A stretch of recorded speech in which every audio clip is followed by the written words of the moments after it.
humanitarian action and sustainable development. The Global Humanitarian Overview has identified that this year, 339 million people in 69 countries will require assistance. That's 65 million more people than a year ago. And the same culprits are to blame: conflict, climate change, natural disasters, and scarce resources. Unsurprisingly, the cost of helping has risen inexorably. It's put at $51.5 billion, and of course it means the funding gap is going to be, a fact of life. So what can we do? What could objective research into what works well and what doesn't work well become the basis for designing better interventions and programs? Let's ask our panel. Today so far we've only got 3 of the 4, but hopefully the 4th will join us soon. We have Professor Wafa Saleh, the UK's first female professor of transport engineering. She works at Edinburgh Napier University in Scotland. Welcome. We also have Yannick Dupont, founder and CEO of Spark, a Dutch NGO working in conflict-affected states. And we have Professor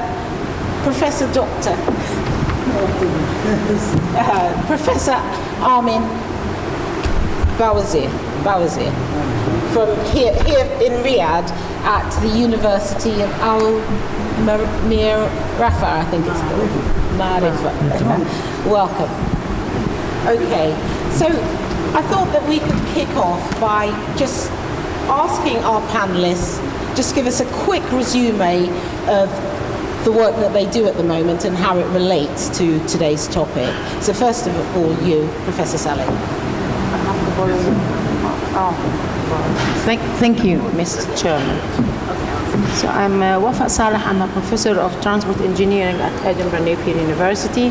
My area of research is transport modeling, travel demand management, modeling travel behavior, road safety and accidents, and transportation systems in the developing countries. So obviously, managing humanitarian aid and looking at it from the perspective of an academic piece of work would be very relevant to research. In fact, research would be I see it as the backbone for the success of any aspect or field area. So if we look or do some research, did you want just an introduction, then we can go back to, sorry. So that's me, Wafa. Yeah. Okay, Yannick. Could you just give us a flavor of the work that you do? Yes, as Spark, we work in 14 conflict-affected states, where we work with partners from the countries in creating programs to help youth, women, refugees to work. So create livelihoods, very often agriculture, but also more and more in new technologies, modern technologies, ICT, in places like Libya, Somalia, Afghanistan, Ukraine now. And we do so but I'll come to it later. We always program in very diligent internal research and monitoring, but on larger programs always work with renowned international research agencies that independently validate our results, what went right, but always, I can guarantee you, always what didn't go well, so that you can learn from that. So, but I'll come to that in a bit. Okay, thank you. Thank you very much, first of all, for your introduction. I'm Dr. Bawazir. Currently, I'm a lecturer in the University of Marifa. Our work mainly is to provide our students with the knowledge, information, and skills in public health, as well as sometimes in how they can deal during any emergencies, what are the requirements, which is very important, and also to encourage them to develop some researches related to emergency situation, and particularly in conflict zones and so. Okay. Brilliant, thank you. Thanks very much. So if we could start the discussion then with Professor Salah. As a professor of engineering, what research-based insights would you say that you could give that might enhance our understanding of the multiplicity of needs and the best ways to provide humanitarian assistance? I think many. I don't think we will have time to talk about everything would be relevant.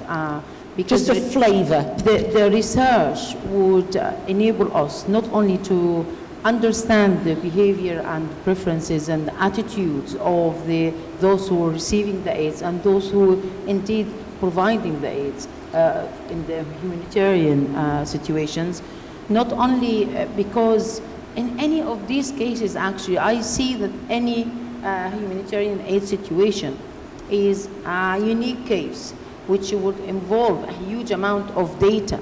So we have a lot of data available to us. What sort of data? At no cost. I mean, all sorts of data. Why the disaster happened, for example. How did it happen? Who's been affected? How they've been affected? What could we do to prevent something in the future? And more. So we pay a lot of resources, time and money and efforts to collect data. If you've got all these data which could be made available in any case we face or deal with or provide humanitarian aid for, that would be a very valuable resource, and we can benefit from these resources in, as I said, this our work. We do travel behavior modeling to understand the system and to be able to provide, to calibrate models, to imitate the system, and then do prediction for what could happen in the future and how could we prevent them. And that's our aim. For behavioral studies, safety studies, children who are affected by these circumstances and cases, and how could we deal with them? How could we provide the humanitarian aid with dignity?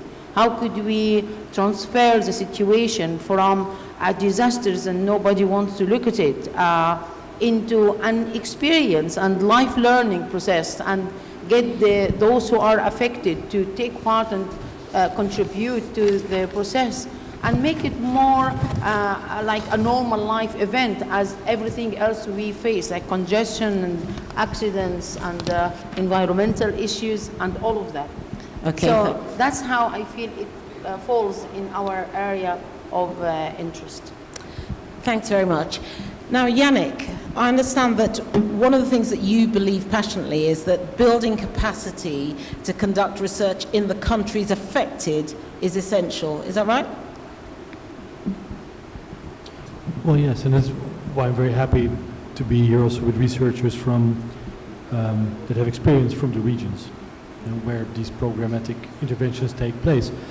I put up that question because I was for a while, I think it was 2 years, I was part of it's like a steering committee of a think tank in Holland that was dispersing funds of the foreign ministry for evidence-based projects. So start a small project, but always with a research component to find out if there is a proof of concept or if something is off. And you need to either stop it or you need to change it.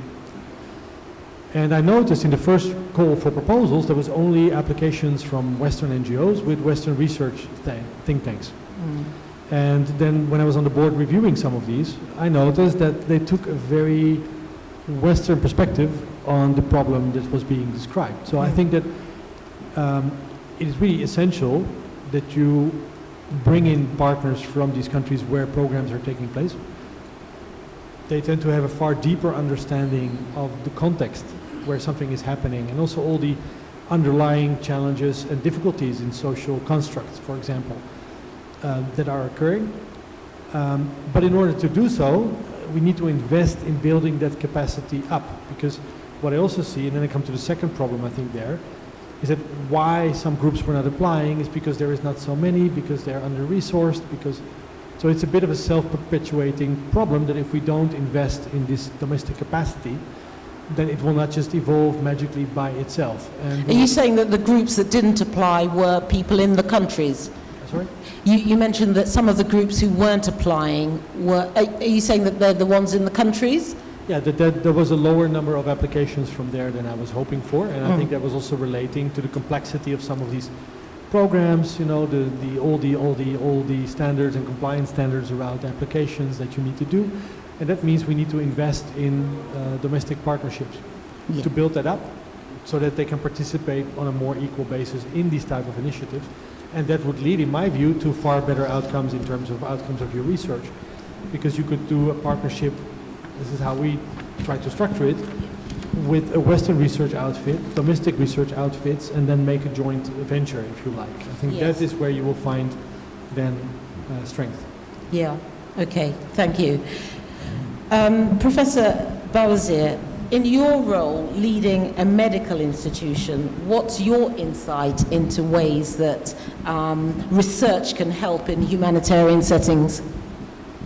That's right. You know that, first of all, humanitarian needs, including sometimes they need some supportive research in order to monitor, to assess the situation, either in the first time, of occurrence of the disaster, for example, or in the middle or post.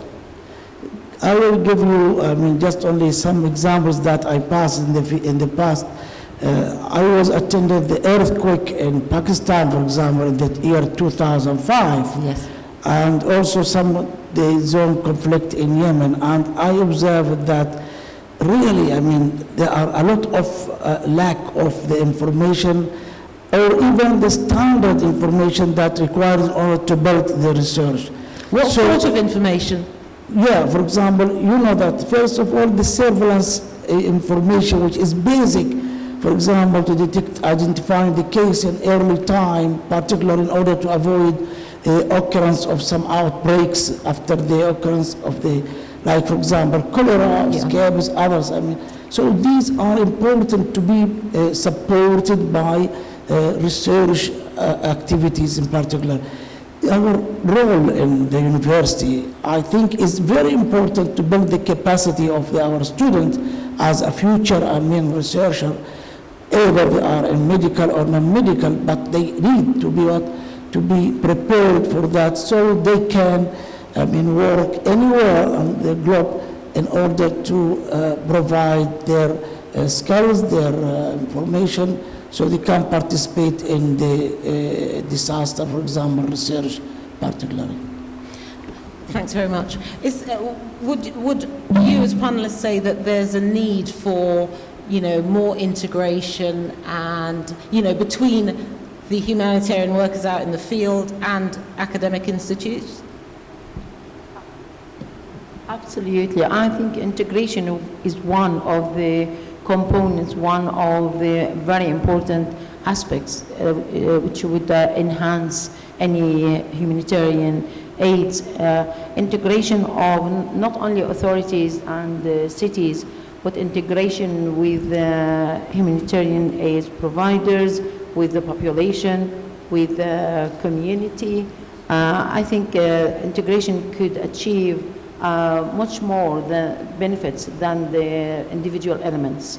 Would bring a lot of synergy between all the resources available. So integration is one of the very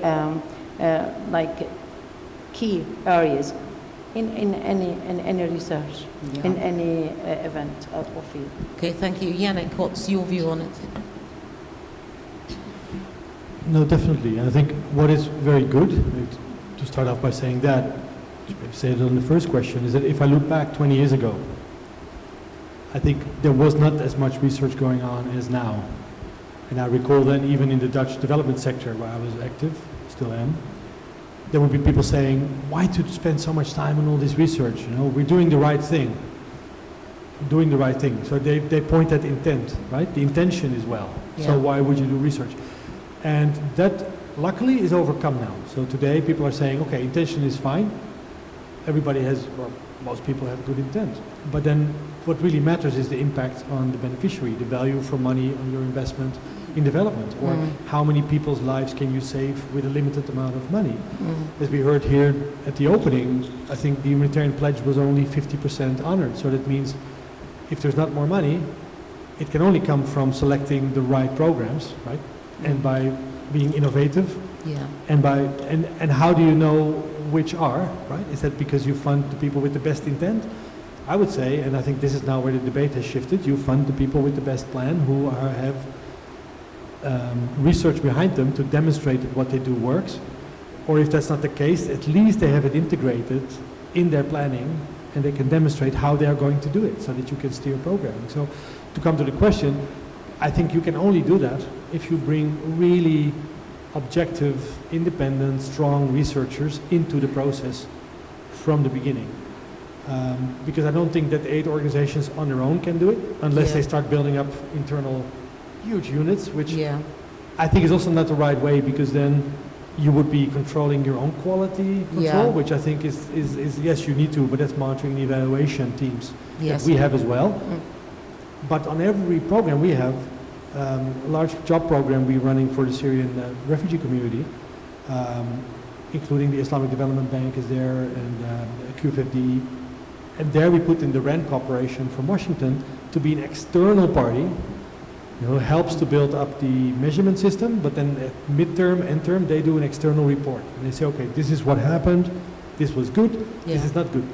Or ISDC from Berlin, it's another independent research think tank coming from the university sector of Germany.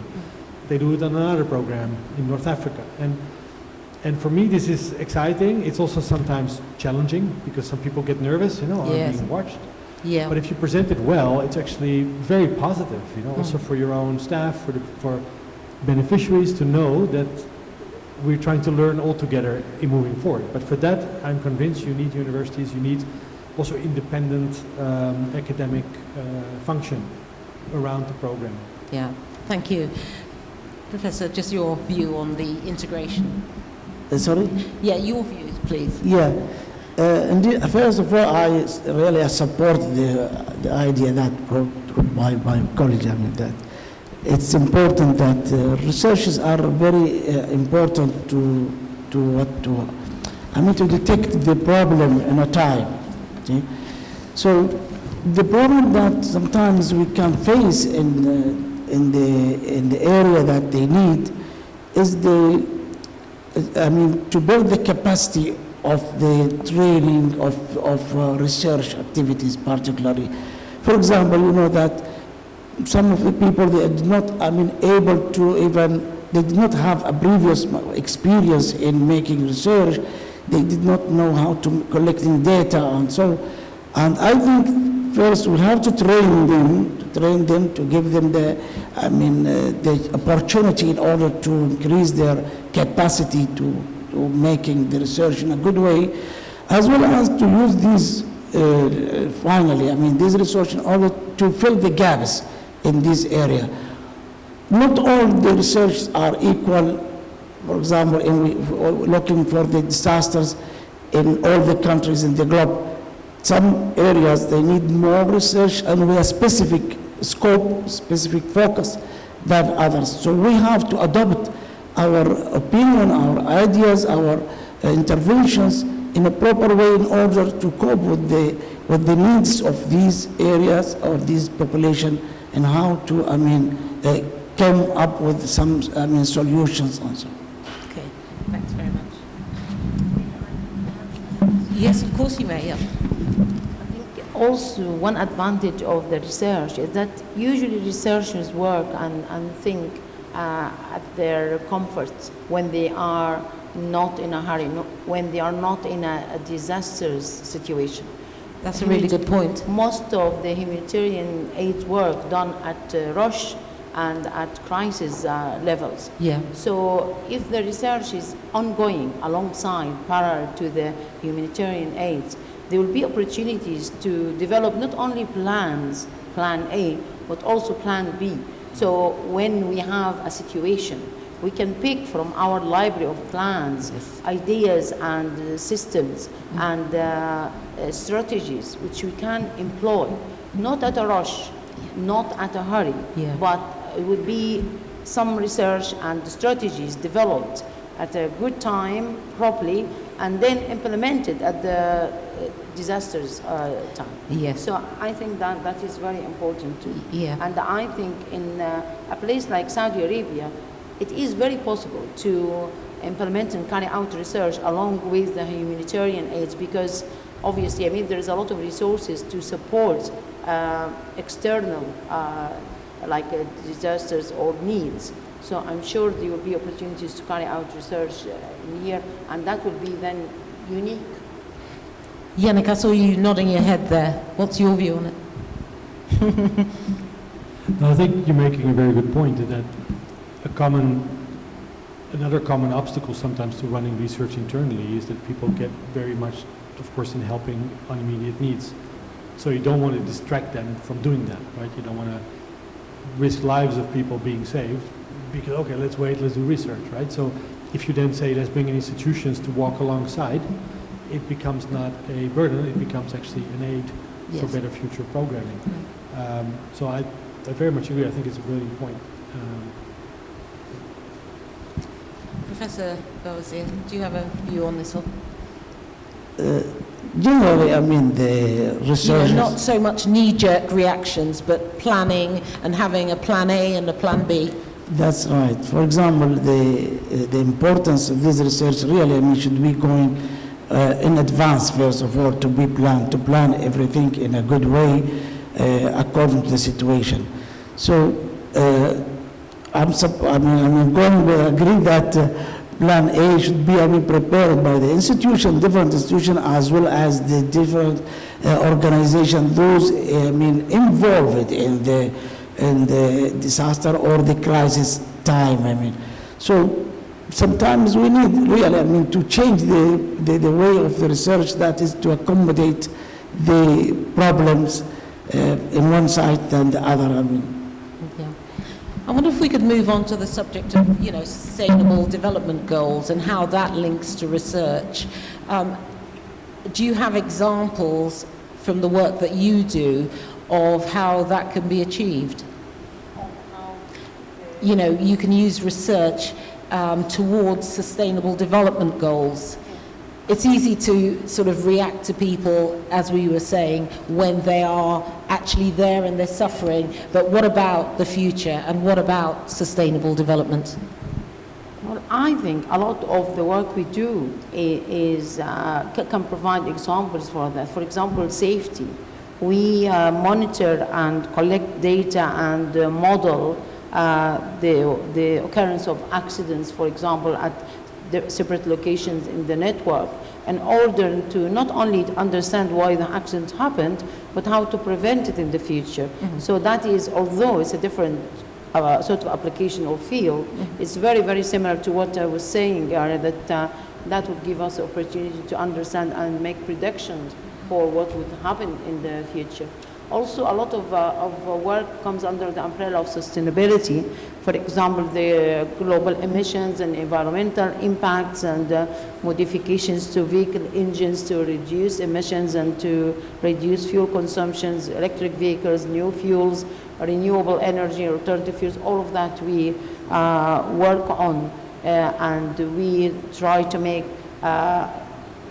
very good predictions for future scenarios in order to eliminate deficiencies and negative impacts and achieve sustainability. So, that's... Yannick, what about you? Does sustainable development feature prominently in what you do, the research? Well, yeah, we're basically on this nexus. So I think I like what Filippo Grandi also said this morning. Yeah. Even during the humanitarian crisis, you need to start thinking, planning, and working towards sustainable solutions and livelihoods for example, refugees you're helping, because the only sustainable way for them to get out of where they're in is to create a job. Yeah. And sometimes we don't. Mm-hmm. And just to give you one example, and I was, shocked and not shocked. But when I started this, it's a bit of a personal story, but when I started this, I was very naive, of course. I was 19, and we were working in Bosnia as a student initiative, helping fellow students during the war.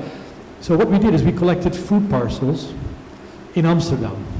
We put them in cars, drove them to Germany, where trucks were waiting, to drive them all the way to Croatia, who would then drive them all the way with other trucks to Tuzla in Bosnia. In these food parcels, there was actually salt packages. Now, I'm not sure who, I think it's an Ottoman Arabic word, tuz, salt. Tuzla in Bosnia means city of salt, because it's built on a salt mine.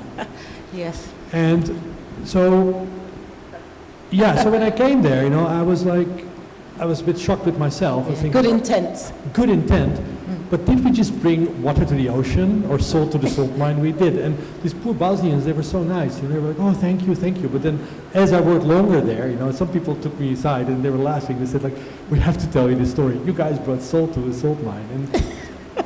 But it's a bit of an anecdote, right? But then I was in Odessa last week, or two weeks ago, in Ukraine.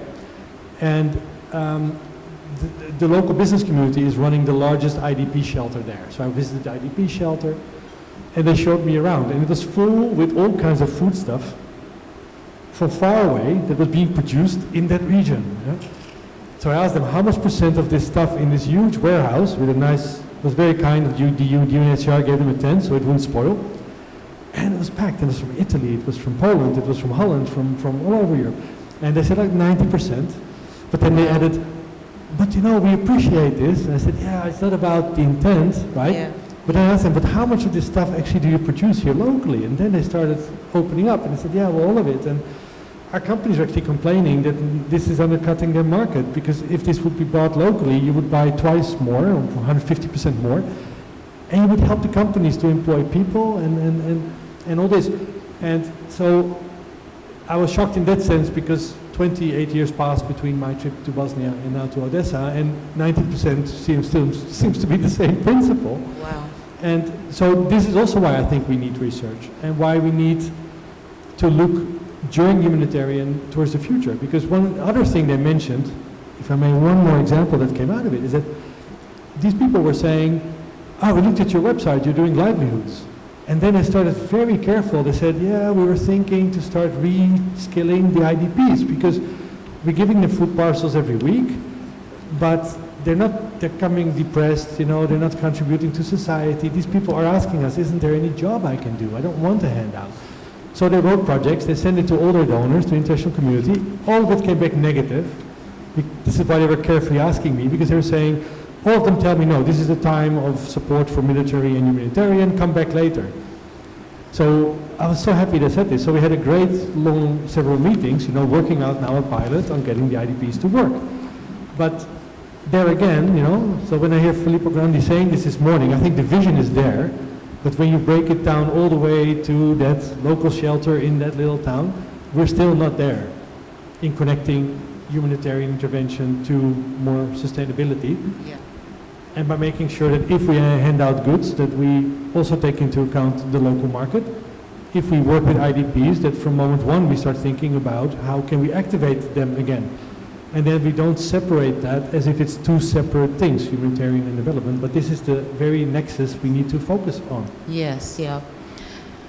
Professor, I wondered if you have anything to say about, sustainability, sustainable development goals.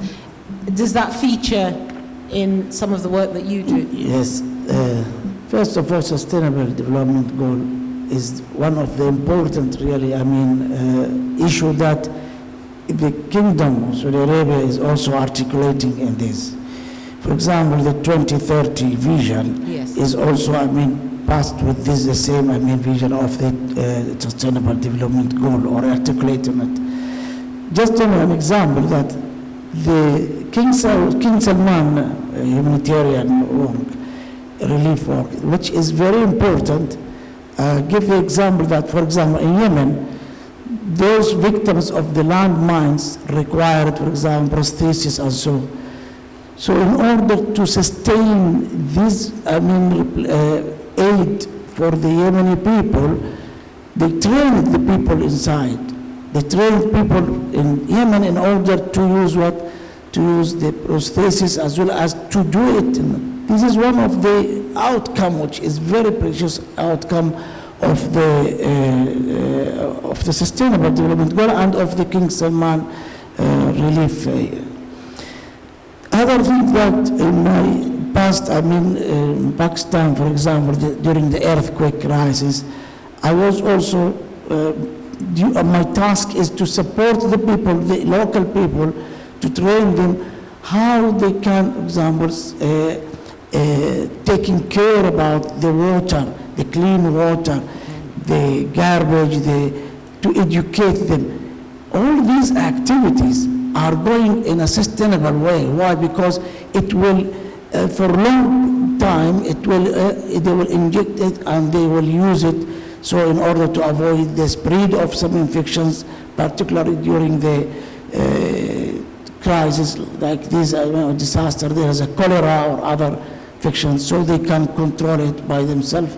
And then they have the capacity to report as well as to help the other. So I think this is some examples that is from the field that we use them in. So if you consider the work that you're doing at the moment, can you think of, one or two examples that you feel could become a template for the future in terms of global humanitarian assistance? Is there anything that could be used that part of your research at the moment, which could perhaps in the future become some sort of template for other people, to help other people? I think, again, many examples. For example, looking at the logistics. I mean, logistics is a very important part for humanitarian aid.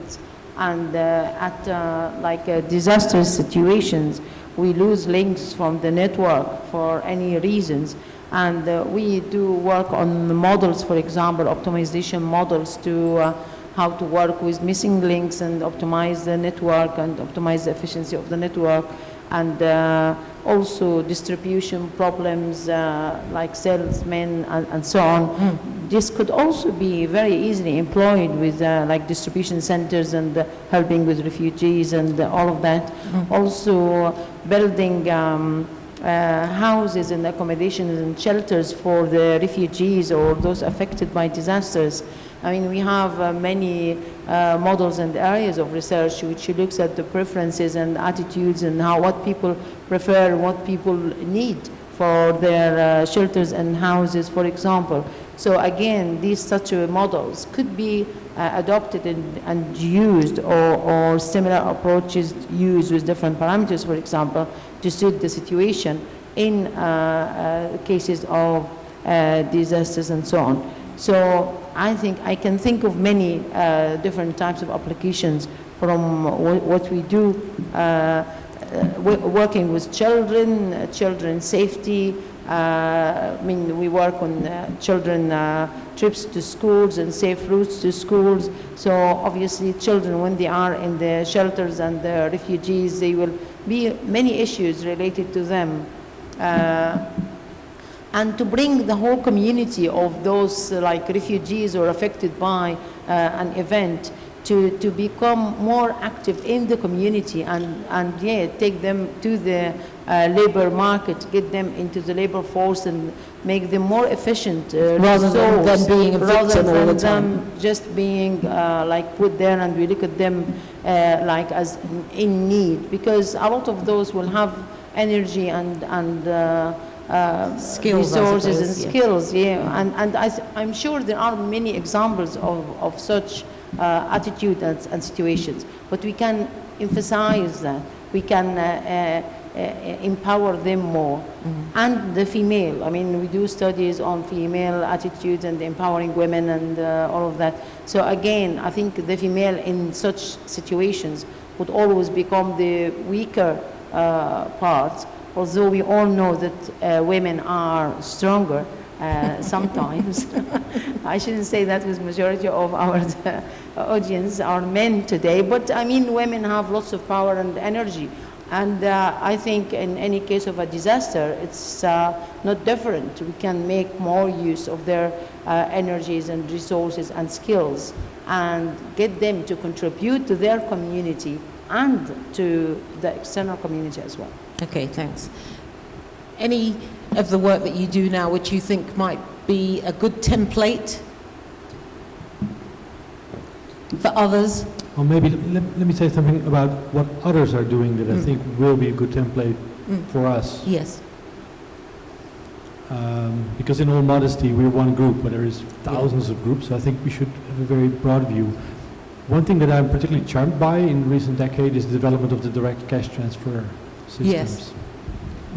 Right? So we've built an aid system where you have, I don't know, Dutch taxpayer giving money to the Dutch government gives it to the EU gives it to the UN gives it to specialized agency of UN, gives it to an INGO like us, who then gives it to local organizations to implement, who then reach the beneficiary. Now that's about 6 layers right there. I know that some of these layers, I think, I haven't seen really good research. That would actually be a brilliant piece of research to start researching the transaction costs, right, across that system. I know that it should be not under 40 and maybe sometimes over 80% that gets lost, right? Or lost. It's policy, it's technical assistance, and that's not on all aid programs. That's not on if you do direct splash of humanitarian goods, you know, then it's lower. But direct cash transfer, I think, could be really a bit of a game changer. So we noticed that most refugees, even in very hardship places that we work in sub-Saharan Africa, have access to a mobile device, be it SSD phone, you know, the old SMS, or a simple smartphone.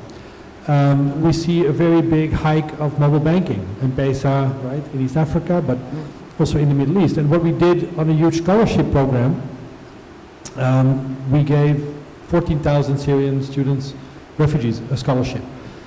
Supported by Islamic Development Bank, the Al Nouri Foundation in Kuwait, Qatar Fund for Development, Dutch, EU, was a big joint effort, the Arab Fund for Socio-Economic Development. And then we had a huge challenge, of course, because you cannot give 14,000 people cash payments. That's a huge fraud risk. It's a danger for the people giving it because you need to walk on. So we started doing bank accounts, and then we found out that actually many of these kids have mobile wallets. Right. So we started converting a lot to mobile wallets. And then I met folks involved in the direct cash transfer system who are actually building this as a system for support to entrepreneurs, for humanitarian support, because instead of deciding for the beneficiary, this is the core, what they need, if you give them a cash amount, they will start using it to the best of their knowledge. So we saw this with the scholarships. We saw that some students, they had a place to live, so they invested in books, or they had the books from the local university would give it to them, but they could invest more in food, or they could actually pay for the tuition of their sister. And I think we should not underestimate the intelligence of families that if we give them direct cash, what we will do with it. And particularly if you would then reduce the transaction cost, put it in the hands of people. The research I have seen is that it's pretty scary how good that can work.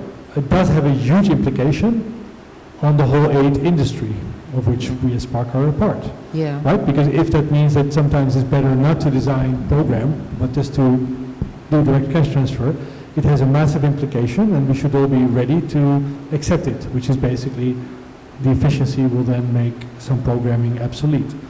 But that's just a little bug I want to throw out there, because I think this is for me something I'm closely watching and where I think we should be open for innovation. And presumably that came about because of research. Someone somewhere decided to do some research into it. Exactly. So I've read the research on it, and the research showed that because there was a lot of these assumptions, like, oh, it will be squandered, oh, people will just spend it on gambling or on whatever. But in fact, it did occur, but it was very minimal, very minimal abuse of the money. And it was actually a very big increase in the relevance of how the money was being attributed. And then above all, it was a huge hike in the efficiency, the value for money, because you don't need so much costs. You just need to be very sure that you have your vulnerability list database. Now UNHCR builds one, they have one, it's there. All these people are in there, with their mobiles, with everything, they're in there. And if you have that, then you can channel funding more directly. You're looking at just percentage points of maybe banking cost, and that's it. Okay. Based on research, exactly. Yes, brilliant, thank you. What about you? Templates for Yes. the future? You know that I talk about my academic, part, which is also part of the, we are supervising some students who are working in the area of conflicts and so, and we are looking for their outcomes, which is very important. This is, it reflects that they are trained indirectly in order to identify the problems in this area. In the other side, also my student in the College of Medicine, we are also training them for research. Particularly, we select sometimes some research that are important to be involved in a disaster or conflict area or something, or related to the humanitarian aid. So this is also very important to build the skills of the student, and I think it is particularly in our university, the relationship that we built with, for example, the King Salman Humanitarian Center is very important in order to make the student loving the work, voluntary work, research work, and going to another direction, not only just the clinical side, but also they are involved in some research related to the public health, which is very important. And I think this is one of the examples that we have, really applied in this time, Okay.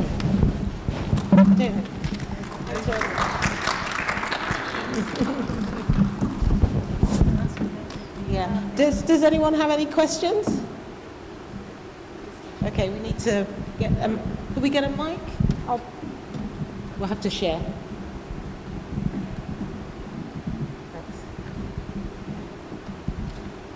Could you introduce yourself as well? Thank you very much, Mohammed Diab. I'm from KS Relief. I just wanted to ask a few questions related to research, especially the relationship of the humanitarian research and the availability of information related to humanitarian research. Your discussion was very much illuminating and informative to us. And as we are aware that there is no well-established research institutions especially for data collection.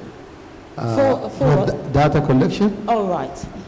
So no institutions for data collection. Without really very much information on data availability, the research will be based on certain assumptions and hypotheses, which may not relate to the reality on the ground. There are few data collection center, humanitarian data. For example, in Netherlands, the OCHA Humanitarian Data Center and many other places. But as you said, Yannick, organizations working in the field also have collected a lot of information. The problem is that how to access such information and make research based on that one, because organizations, when they collect data for their normal monitoring their operation, not necessarily for research. Okay. And so, unless research institutions really equip organizations with the latest digital development in data collection, then the information either will be available with the organizations, and in absence of data centers, then it makes the research on humanitarian very much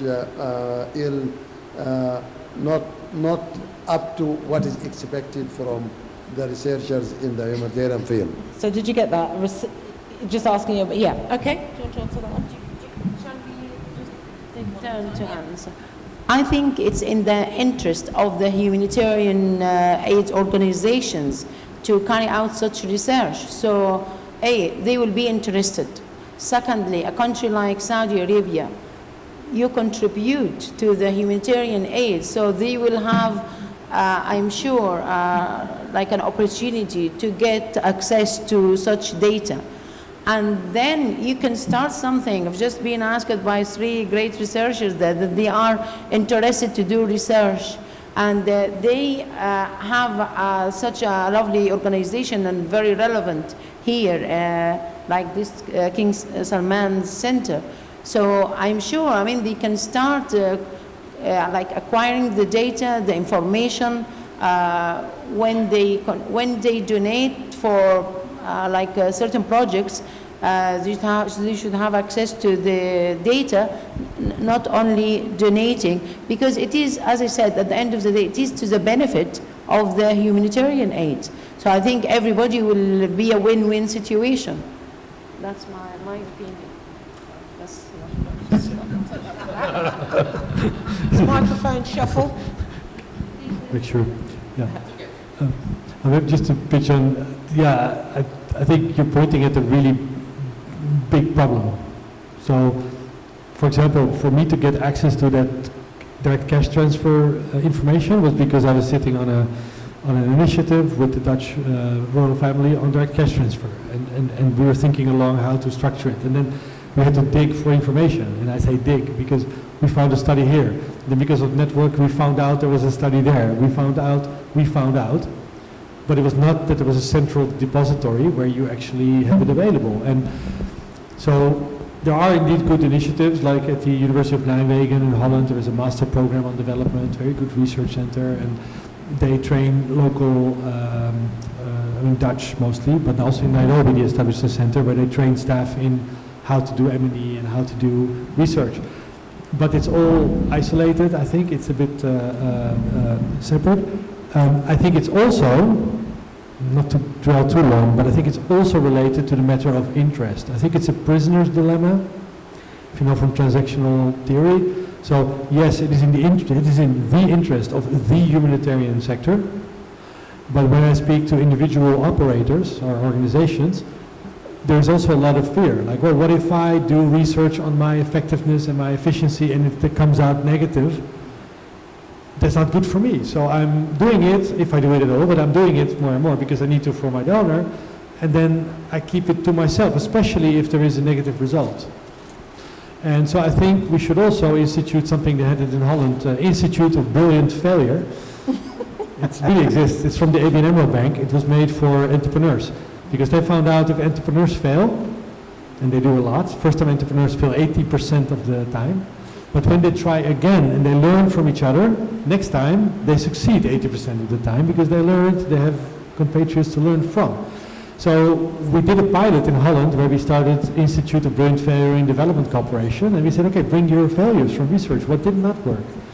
The first year was terrible. We only had 10 organizations participating. We had shouting organizations on the phone to us saying, oh, you're burning the reputation of the sector. And we say, no, no, no. We're trying to show that we want to learn. Everybody has problems in their programs, right? So I think, to come to the question, and you said you're from Case Relief, I think where funding is coming from, I think you should put certain standards and say, look, we expect, not just from us, but maybe in coalitions with EU, UN, make some standards on if a program is over a certain amount, there should be good external research. If there is indeed a good OCHA center, well, then every program funded on humanitarian UN should be reported there, should go in the deposit. I think we need to start it from the funding source, incentivizing, and then I think also giving these organizations sometimes some slack when things go wrong and they come out. I think we should celebrate them, because now often we beat them, and then you send the signal, oh, hide it. So I think when something goes wrong, we should sometimes tell organizations, okay, thank you for sharing this. Yes. What did you do to learn from it? Okay, let's move on. That's a great idea, isn't it? The idea of there being as much to learn from failing as there is from succeeding, because you can teach other people where not to go. I think today, most of the agencies that are providing aids are keen that's also to have some or certain part of their work in research. And some they are, doing the research or conducting the research by themselves, or sometimes they are collaborating with some universities in the local in order, to help them for the design of the research required or the collection of the data and so. Why? Because really they understand that clearly that these research projects are important to fill the gaps. So they have some issues that needs to be filled, and probably they did not have enough time to do the research, but they can, using other partners like universities in the local, and then they can. And this is an example of this conference that tomorrow we have some studies or research presentations that was done as a collaboration between the King Salman Center and the University of Al-Ma'rifah, as well as other also universities. That means the level of the importance of research becomes important in the local as well as international. Sometimes also they're using the civil societies in order to help also in conducting some data collections which is relevant to their work. Okay, thank you. Thanks very much for your question. Okay. Assalamu alaikum. Thank you, Liz, for this discussion. My name is Nasser Al-Aoud. I am faculty as Department of Sociology and Social Work at Imam University. Okay. My comment has threefold. First, I want to emphasize the importance of role of social work as researchers. One part of our role as social workers is to evaluate programs. We do have a class. It's called International Social Work and PhD program. So we teach our students how to approach community mainly in the humanitarian crisis, and how do you make a research. So I want to see your point of the role of social workers as researchers, as helpers as well. Secondly, I recently did a study on the customer satisfaction versus evaluation programs. So in social services. And I found that it's very important that when you do a customer satisfaction, like we all know, SI, American Customer Satisfaction Index, which is nearly done yearly. There is some people who replicate these business models in the social models, which has a problem. So first of all, you cannot make like the measurement. So you all the time serving needs, the needy who sometimes have no intellectual and educational ideas about how do you do what they can answer. So you give them the sheet, but they don't know how to answer it and what does it mean, the terminology in research.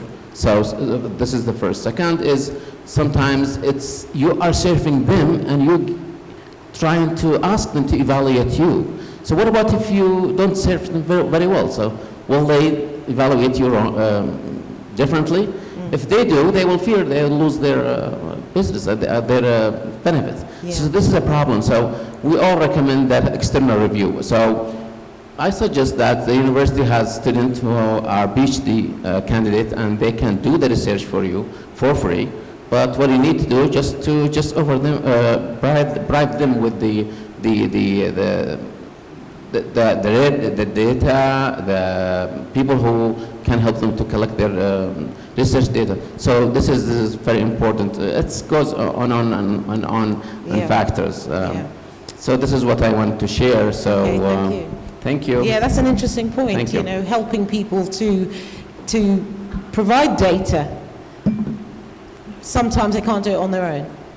Yes, but what about if me, as a humanitarian agency, yeah. and I evaluate when I have my own researchers, and yeah. they go to them and they ask them question, how's the service being provided? What do you think they're gonna be honest in sharing their information? Yeah. If they say no, we are not satisfied with your service, yeah. will you report this? The impact of if that. you report this, will they feel they're gonna lose their benefit yeah. from you? So this is So it's just Yeah. like conflict situation. Yes. So I don't know how to make comment on that. Yeah. Thank you.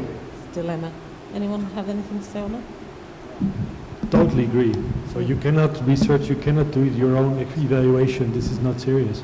So you need to have your M&E, that's for internal learning, but I think I started by saying you always, on every program, we have an external party.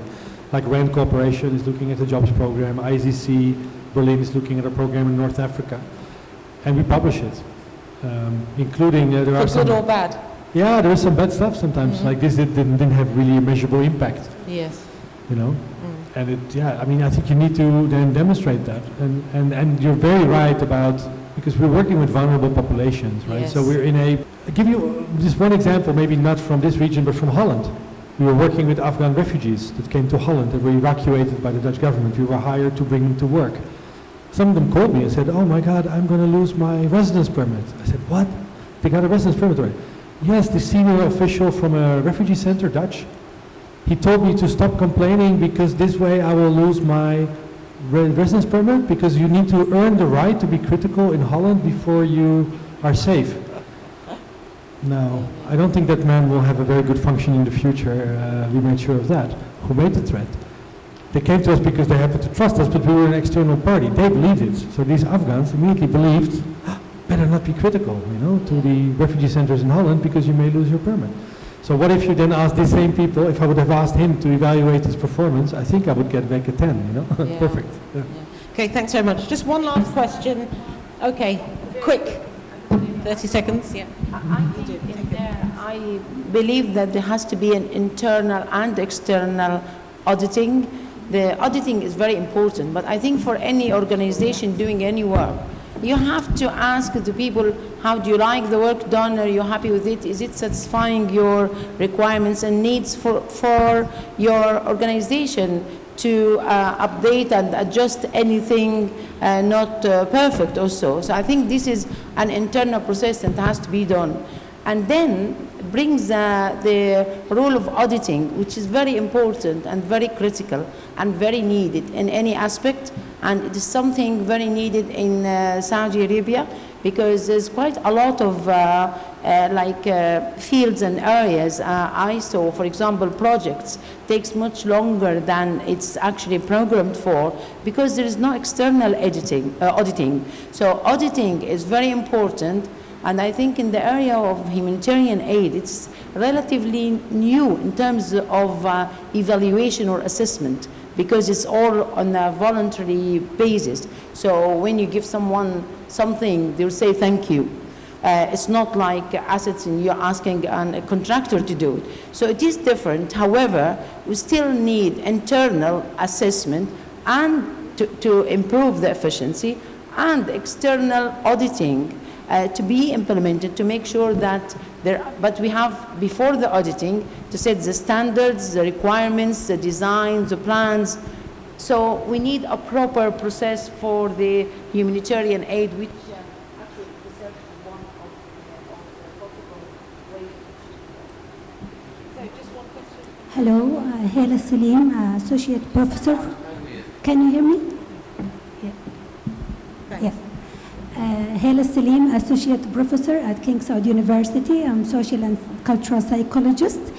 Thank you so much for this session. Actually, I felt happy because we need to build bridges between researcher and humanitarian work. And one of our obstacles as a researcher is that we cannot have any open channel to collect data from the actual events happening. Because I think the necessity of research is to reach people who are in suffer in the meantime, like what's happening now during the earthquake in Syria and in Turkey. We need to reach this data to be able to conduct valuable research. So is there any open channel or like open data channel, for example, to be able to find out what's going on in the certain area? And also another point, is anyone consider conducting cross-cultural studies that may be taking consideration the cultural orientation in that area that suffer from this certain like crisis or Sure, yeah. or disaster, because I think the cultural aspects, it has an important role to find out solution for those people in suffer. Thank you so much. Okay, thanks for the question. I'll just say something very quickly. Okay. You've just signed up for 6 new or 8 humanitarian aid projects with a total of $48 million. Collect data from them.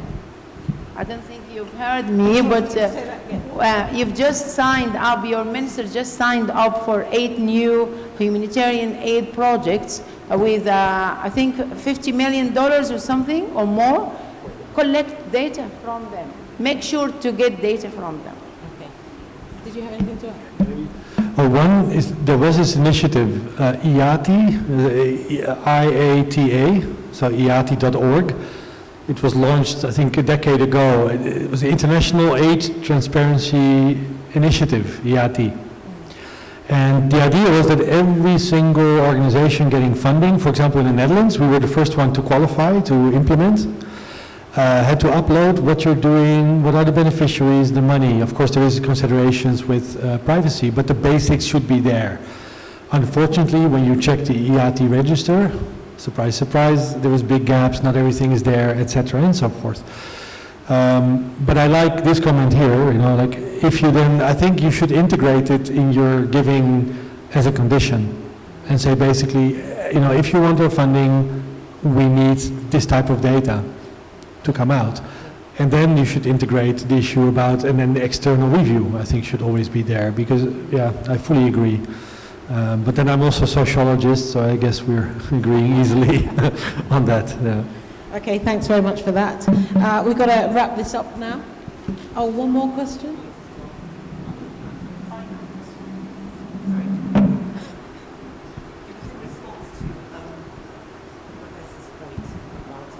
Signing up to the... Thank you so much. Just a comment about the open access data channel. Is it open for free or we have to register? She's asking at least for academic which research. Which channel? You've got 3 channels here. For the data, for the One data took sources. our university, yes, of course. We're open for collaborations. Oh. Edinburgh Napier University. Yeah, we'll be delighted, of course, for any joint research. Okay. Can you speak sound? Now I've got the circuit of microphone. Yes, you did say King Sound. I'll give you that just in case you wish. Okay, just want to say thank you to everybody. Thanks for your questions. And thanks very much to our panelists. Really interesting discussions and recommendations to take away. Just want to... Right, so basically we are saying that we want to share humanitarian research trends, studies and best practices to support decision making and to help people like our speakers who want to actually get access to research. Maybe that's one of the things that we could incorporate into this. And also encouraging humanitarian actors to adopt innovative humanitarian solutions based on scientific research. That's it for today. Hope everybody found that interesting. Thanks very much for coming along. Take care. Thank you.